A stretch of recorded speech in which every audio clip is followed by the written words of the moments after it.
Hey, it's JJ Virgin, and welcome to the JJ Virgin Lifestyle Show, where I give you the latest cutting edge intel to help you look, feel, and think better. Now, I've talked a lot in the Sugar Impact Diet about how sugar is our number one recreational drug of choice. But it goes beyond sugar. You know, you look at sugar and gluten and dairy, and they all have an opiate-like effect on the brain. But we can also turn to food for all sorts of things, like love. So today I have an amazing person who is going to be talking about how to stop using food as a drug. It's Samantha Skelly, and let me tell you a little bit about her. You're going to love this interview, and there's so many actionable things that you'll be able to do if, as you're listening to this, you're going, oh my gosh, you're describing me. So Samantha Skelly is an entrepreneur, a motivational speaker, a best-selling author, and an emotional eating expert. As the founder of Hungry for Happiness, a movement to empower women to overcome their disordered eating and body image issues, Samantha has revolutionized the weight loss industry by examining the individual and underlying causes of eating disorders. She shared her mission on an international platform with appearances on Global TV, Shaw, NBC, and CBC. In 2013, Samantha was awarded Top 24 Under 24, and in 2014, she was named a finalist for Best Emerging Entrepreneur by Small Business BC. She's from Canada, that's just in case you were wondering. Samantha continues to spread her message and transform the lives of thousands of people through her program, Motivational Speaking Engagements, the Hungry for Happiness podcast, worldwide international retreats, and her best-selling book, Hungry for Happiness, One Woman's Guide from Fighting Food to Finding Freedom. Such a good name. And it was really interesting in talking to her. First of all, I found out she's now in San Diego, so she's a neighbor, but she has an incredible hero's journey. And I always find that the people who are just, you know, the best at what they're doing got there through their own experience with it. So I'm real excited to share Samantha Skelly with you today. All right, let's do it. Samantha Skelly, welcome to the show. I'm so glad you're here with me today. Thank you so much for having me. I know, and you should actually be here. I didn't realize you were so close in proximity now that we're neighbors. How fun. So this is a big topic that we are about to tackle here, and one that I know that comes up all the time for my audience, and that is everything around food and emotional eating and kind of using food as your drug of choice. And what I'd love to do before we dive into that is, like, how the heck did you get into this? What was your... Yeah. I grew up as an actress and a dancer. So pretty much my whole life, I was either on a stage in front of a camera, and that was basically my life. And when I was 18, I quit everything. I quit the industry altogether, and I felt I needed to meet my need for significance again. I think a lot of people can resonate with this when they quit, a career or a sport or whatever it is. You just feel like, the who am I question comes up, right? And so that hit me hard when I stopped acting. And I decided at that time that I was going to try and find my significance in my body. Like, if I can look good, then I'll feel good. That was my way of being. And so I just started to be like extremely obsessed with my relationship with food, just restriction, overeating, and just really got caught up in that diet binge cycle for so long. I was on, over 50 diets in less than 4 years, and just, oh my gosh. Just really had no idea how to eat like a normal person, really had no idea how to use food for health and hunger. I was completely disconnected from my body, had no idea, how to decipher between an emotional hunger cue and a physical hunger cue. And just a complete numbness. Every time I felt emotion in my body, I didn't know how to deal with it. So I just used food to change my state, because that's what food can do. And I didn't realize I was using food as a drug like this. And it's interesting. And I know for a lot of people listening, it's very shameful. There is a lot of shame, a lot of guilt, a lot of like, oh, why can't I just do this energy around it? And that's exactly what I was feeling like. And so one of my girlfriends said to me, she was like, Sam, we all know that you're struggling with this. Like, we will help you. Let's get help. And so I spent 3.5 years of my life just really figuring out how to repair the relationship I had to food in my body, how to, actually feel my emotions for the first time in my life, and how to, you just figure out, okay, that's an emotional hunger cue. I don't need food for that, or that's a physical hunger cue. And after 3.5 years of really doing the work on that, I saw the contrast between how bad it was when I was in it and how amazing it felt to be on the other side of it. And so I knew that was my message and my mission, and I wanted to bring it into the world in a big way. So that was the birth of Hungry for Happiness. It's so interesting because every person I find who's really doing big work in the world has that hero's journey where it just, they went through it. And so I had a sense, I didn't know your story, but I'm like, I bet there's something there. Yeah, I bet there's something there. Yeah, absolutely. There. Now, I know you want to revolutionize the weight loss industry. So like, what's the plan for tackling that one? Yeah, gosh, it's gonna take my entire life. So let's just say that. So my the way Hungry for Happiness works is, rather than attacking the physical weight, we really look at the emotional weight that people are holding on to. Oftentimes, physical weight on our bodies is simply just a representation of the emotional weight that we're carrying things from our childhood, our past, things like that. And so what we do, we're not a weight loss organization. That's not what we do. The release of weight is a byproduct of doing the work. And that's my philosophy. That's how I work. So we never talk about meal plans or exercising or counting or scales, diets. We don't talk about any of that. It's really about healing the emotional stuff that's going on. So when people overeat, when they binge eat, what they're really looking for is a state change. They feel a sensation in their body, pain, and they don't have the tools yet to be able to really learn how to use that pain and transcend it into healing. So they numb it. And they numb it, and they numb it, they numb it, they numb it. And then the aftermath of that, of course, we all know, is the shame and the guilt of like, oh, I can't believe I overate all those brownies. I can't believe I did that. And then so that's how we really enter the cycle. If we were to really be proactive about it and feel that pain and get curious about the pain, get compassion about it, really heal it and not numb it, we're able to then not need food to numb it. And so thus creating weight release when we no longer need food to numb the emotion. So it's really about being proactive about learning the tools to feel all the way through the pain without numbing it. And so do you have a process to take people through that? We do. We have a process called the Phoenix Formula, which is a 7-step process. I'm Canadian. I actually don't even know what the Canadian and the American is. I switch back and forth. So it's a process to take someone from a very unaware state, disconnected from their body, hating food, high anxiety around food, into a fully aware state, being able to use food for health and hunger and enjoyment when we decide, and being connected into our bodies to have the visceral intelligence to know the difference between a physical hunger. Okay, let's talk what visceral intelligence. Yeah, absolutely. So, big words there, Sam. Yeah. So visceral feelings in our body, right? So the yes in our body, that feeling of like, oh, yes, that feels good, or like, oh, that contraction, that does not feel good. A lot of times we are disconnected from that feeling. A lot of the women that I work with are high achievers, go, perfectionists, think in black and whites, and they don't rely on their bodies to guide them. It's all, let me overthink about it. Let me overanalyze it. Let me think. And so what we do is we reteach people how to feel again, feel into their emotions.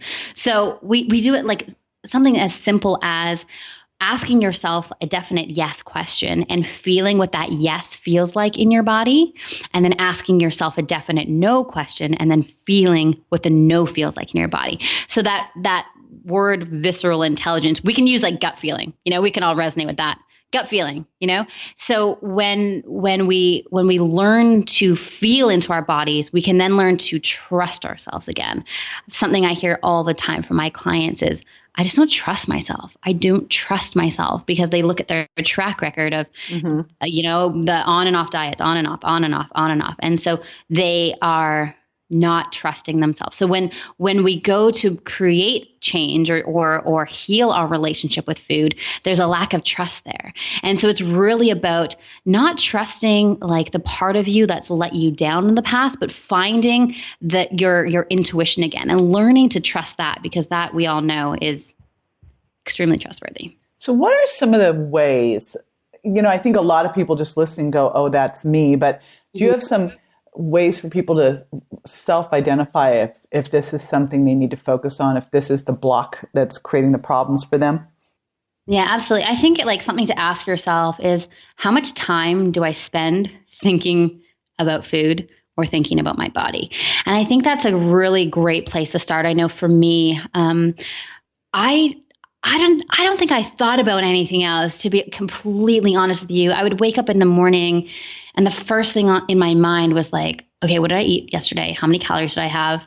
How much do I need to exercise today? I would kind of like calorie count to figure out like, okay, how much do I need to run to make up for this? And it was always, it was so transactional. So if you're spending time in that space, analyzing and obsessing over it, there's some work to do there. If you are in a place when I was talking about trust and you're like, I just don't trust myself, there's some work to do there. And I think a lot of people can really identify with this subject of overeating and using food as a drug, and asking yourself, what is my relationship to pain in my body? That's a beautiful question as well. Is it something that I just can't handle and need to get away? Or is it something I can just sit with and observe the pain? All pain is it's data, right? It's like, okay, something's going on. There's something that's not quite right. How can I observe this and not identify with the pain and become it, but just observe it. Like what's really going on there? What parts of me do I need to love more? What parts of me do I need to heal more? So starting from those questions is a great place to just observe. If you were going to give people, because I know you just walked through that and you've got this 7-step process, how long, and I would imagine some of it's really how deeply entrenched this issue is, but like, how long does it take someone to really kind of get through this and start to see a shift where I look at this, and to me, this is food freedom.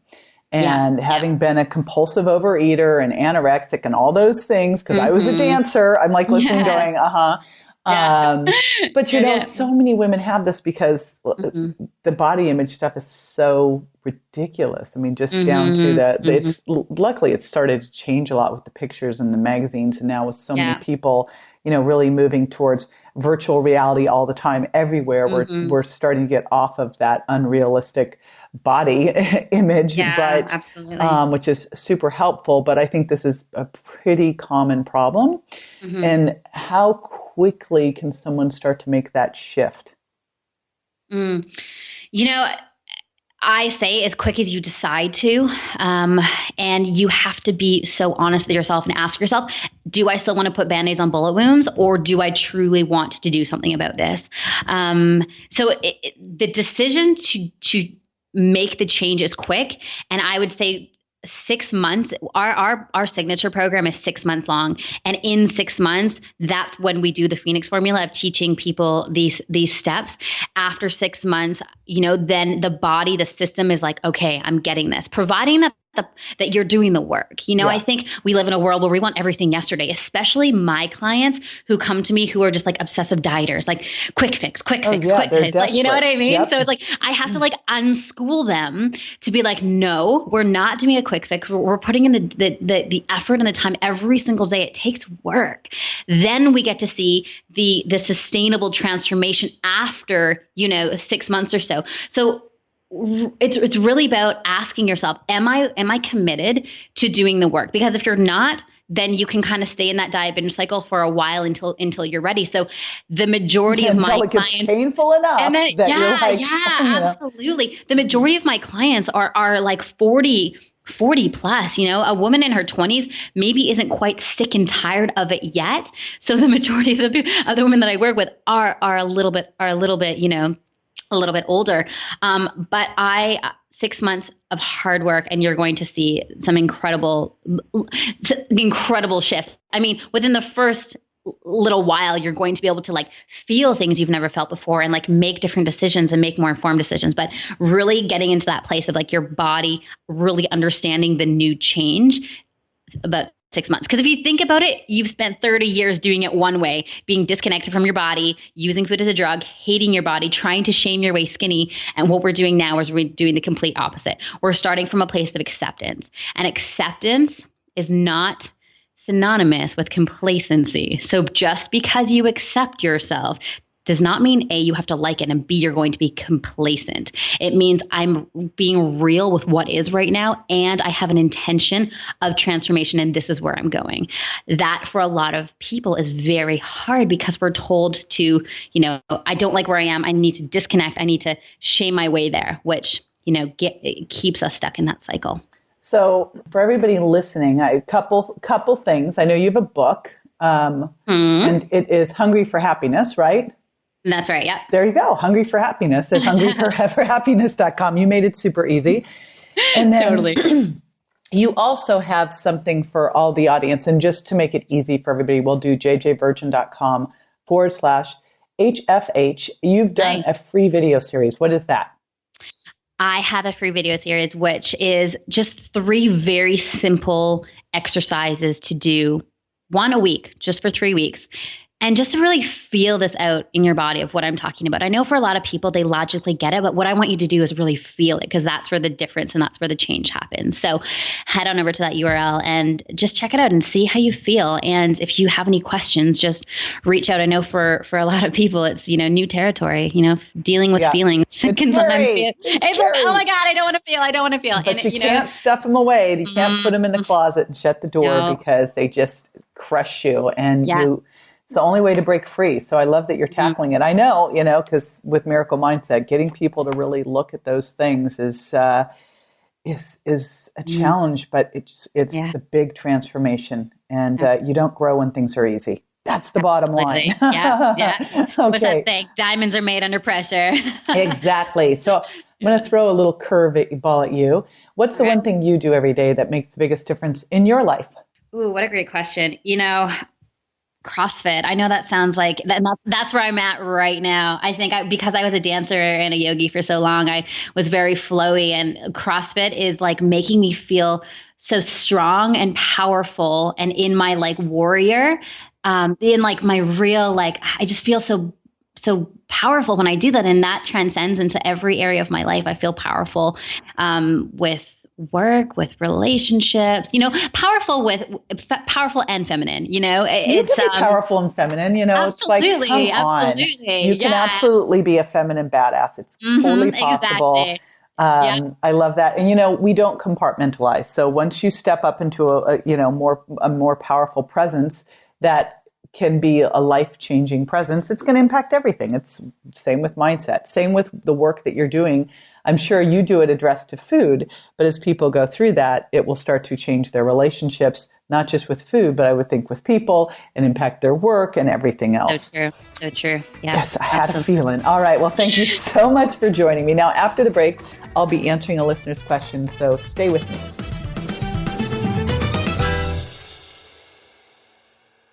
If you're over 35 or under stress, you might not be digesting protein well, and you may decide to take an enzyme product. But if you think all enzyme products are basically the same, here's the truth. Most digestive enzymes help your body digest everything better. Sounds great, except for one thing. When you speed up carbohydrate digestion, you're actually raising your blood sugar, which is not good. JJ has included a special ingredient in her digestive enzyme that slows and even blocks some carbohydrate digestion while supporting protein digestion. Visit jjvirgin.com/products and give JJ's digestive enzymes a try today. Welcome back. This is the time where I answer a listener's question. And today's question comes from Karen in Lancaster, Pennsylvania. And she says, JJ, no matter what I do, I can't get rid of my sweet tooth. Got any hacks? All right. So I thought this was a especially good one to do when we were talking about emotional eating, because there's definitely some stuff in here with turning to sugar. And I'll tell you how it ties in with emotions. When we eat sugar, there's a couple different things. We know that it is our number one recreational drug of choice, no question. But also, it can help boost serotonin in the brain. So it does make you feel good momentarily until your blood sugar crashes. And then guess what you go racing for? Yep, another cookie. Now, the other thing that we know is that genetically, some people, besides us all being hardwired to seek out, sweet, but genetically, some people just like sweet more. And in fact, some people, the more sweet they eat, they just keep wanting more and more sweet. Now, I believe exposure equals preference. And for all of us, the more sweet we eat, the more sweet we want. But some people are just hardwired for that to be even more so. So when I wrote The Virgin Diet, the biggest question I got asked was about sugar. It seemed that people were either controlled by it or confused by it or both. They're like, well, what about artificial sweeteners? They don't have calories. Or what about honey? It's all natural. So what I set out to do was not write a weight loss book, even though when you go on the sugar impact diet, the average person lost 10 pounds during the transition phase and up to 2 pounds in their waist. But that wasn't why I wrote it. I wrote it to help people break free of their sweet tooth. And I did that by helping them taper off of sweet, replace it with healthy protein, fat, and fiber to keep blood sugar balanced, right? And then to start to use things could help take the sweet tooth away. So I'm going to give you a couple of those hacks right now. And one of my favorite hacks to help take your sweet tooth away is sour. And I learned this from my buddy Donna Gates of the Body Ecology Diet. And she taught me that, fermented foods could help take your sweet tooth away, but they were doing it because of the sour. Now, some of it too could be that they're feeding the gut microbiome, and the more balanced that is, the less you're going to have issues with overeating and sweets. But one of my favorite hacks for helping to take your sweet tooth away is number one, sour, using lemon juice. I call it my lemonade, where you do a couple tablespoons of lemon juice in water before a meal. Now, there's a couple reasons this is important. The sour takes your sweet tooth away. The lemon is alkalizing. And then the lemon also helps lower the blood sugar response to the meal. Now, here's how we amplify the effect. Add in glutamine, which also can help reduce your sweet tooth and help reduce your appetite and help boost growth hormone. And add in chia seeds, because the fiber, again, will help you not feel hungry. So you'll have both the water and the fiber working to lower your appetite. So all of those things together help with cravings and help with hunger. So that is my favorite little sugar hack. Now, if you'd like to submit a question, go on over to my Facebook page at JJ Virgin Official. All right. This is the gratitude portion of the show, and I love this so much. Every morning I wake up and I spend some time writing down what I'm grateful for. And then we read these iTunes reviews, the whole team does. And so this is another thing that I'm grateful for is when you share the podcast with friends and when you take the time to give us a review. So today I want to shout some gratitude out to Tierra99. And Tierra says, I started my health journey 6 months ago, where I started researching nutrition like crazy. One of the first places I started was JJ Virgin's podcast and book. After that, I've listened to a lot of other podcasts and read a ton of books. And at the end of the day, her podcast is still the best, most informative, and based on all the info I've researched and books I've read, the most consistent and accurate. Everything she says in these podcasts has later been confirmed by my other research. She's extremely wonderful, and I hope these podcasts never end. And oh my gosh, girl crush on you. Well, I'm assuming you're a girl. I'm not sure. I'm thinking Tierra, because only Tierra I know is a woman, but maybe it's Tierra is not your name. Anyway, I so appreciate that. And if you'd like to leave a review, jump on over to iTunes.